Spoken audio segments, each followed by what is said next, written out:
Hiroshima, 6 Agustus 1945, pukul 8.15 pagi waktu Jepang. Bom atom Little Boy dijatuhkan di kota nomor 7 terbesar di Jepang. 3 hari kemudian, Nagasaki, 9 Agustus, bom atom Fat Man dijatuhkan. Sebanyak 75.000 orang tewas. 6 hari setelah dijatuhkannya bom atom di Nagasaki, pada 15 Agustus, Kaisar Hirohito menyampaikan pidato radio di hadapan rakyat.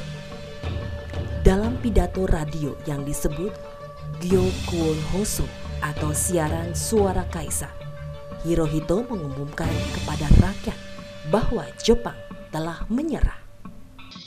Daito Ayamari, Shinryu 世界に首脳がごときは、真、最もこれを今しむ。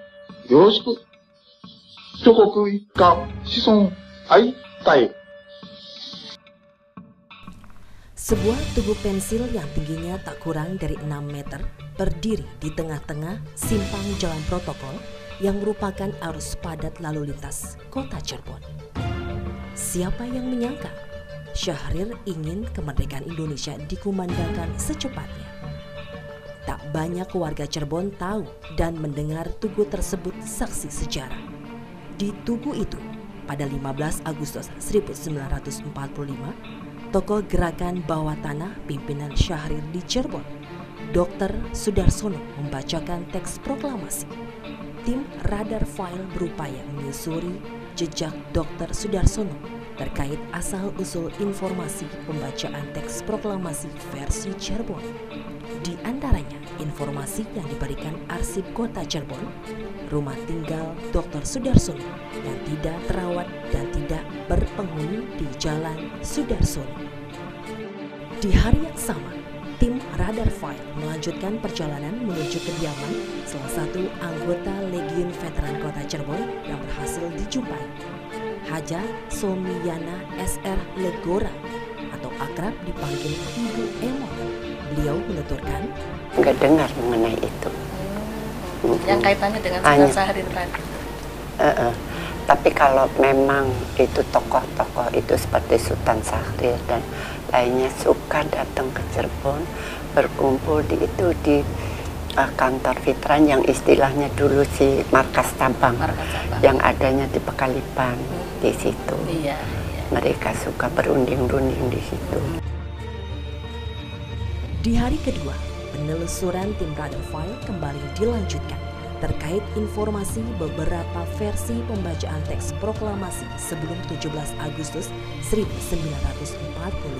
Sekitar 40 km dari pusat kota Cirebon, Desa Jati Seeng, Kecamatan Ciledug, sebuah tugu berwarna putih nyaris sama bentuk dengan tugu di alun-alun Kejaksan, menancap di tengah-tengah simpang jalan protokol Desa Jati Seeng.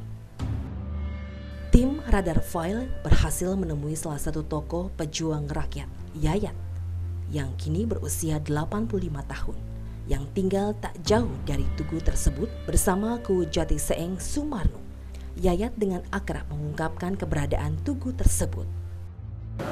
Tentang tugu ini, seingat saya itu dibangun tahun antara 49-50, jadi akhir 49, awal tahun 50, pada waktu itu tentara sudah turun.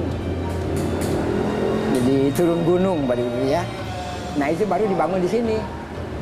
Dengan keterangan bahwa batu yang dipasangkan di sini adalah batu yang diambil dari Gua Selarong, tempat persembunyiannya Pangeran Diponegoro. Jadi sengaja dianggap sebagai seolah-olah penerus perjuangan. Jadi bukan tugu proklamasi, bukan itu. Jadi tugu untuk memiliki perjuangannya dengan mengambilkan batu dari Gua Selarong oleh 4 orang tadi. Sebutin Pak, nama orang-orang. Iya. Yang pertama itu F. Y. Mujuharjo, pada waktu itu sebagai administrator pabrik gula Tersana Baru Babakan. Lalu yang mengambil Gurawan Permadi Indroyuwono, Darsono, dan Sudiro Cokro-Broto. Ketiga orang ini adalah pendiri perguruan Taman Siswa Ciledug. Lahiriah mendirikan perguruan, padahal sambil mengumpulkan para pejuang yang tidak bisa berangkat kemana-mana pada waktu itu.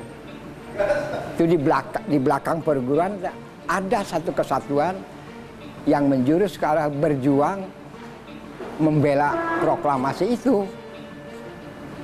Itu mendapat perlindungan dari Dandis, Pak, pada waktu itu. Komandan Distrik Ciledug R. Isra, Raden Muhammad Isra. Tuh, saya ingat. Jadi makna Tugu Proklamasi yang selama ini dicatat sebagai Tugu Proklamasi itu tidak benar? Saya ingat saya tidak benar itu, bukan Tugu Proklamasi, tapi tetap Tugu apa perjuangan itu.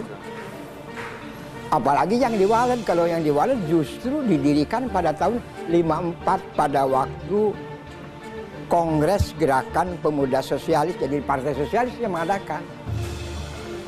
Bukan Tugu Proklamasi. Saya ingat betul, mudah-mudahan Pak Punten coba cari nama Sakmal. Sakmal itu tidak jauh dari Tugu itu. Berhadapan malah. Pak Sakmal dulu polisi dengan pangkat Aib. Penelusuran tim Radar File terus berjalan dari satu simpul ke simpul lain, menyampaikan pesan sejarah agar semangat proklamasi Indonesia tetap didengungkan, itu pun sampai di Cirebon. Proklamasi kami, bangsa Indonesia, dengan ini menyatakan kemerdekaan Indonesia.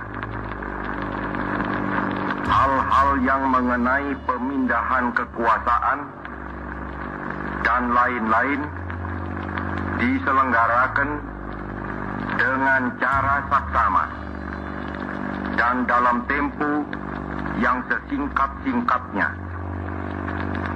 Jakarta, 17 Agustus 1945, atas nama bangsa Indonesia, Soekarno, Hatta.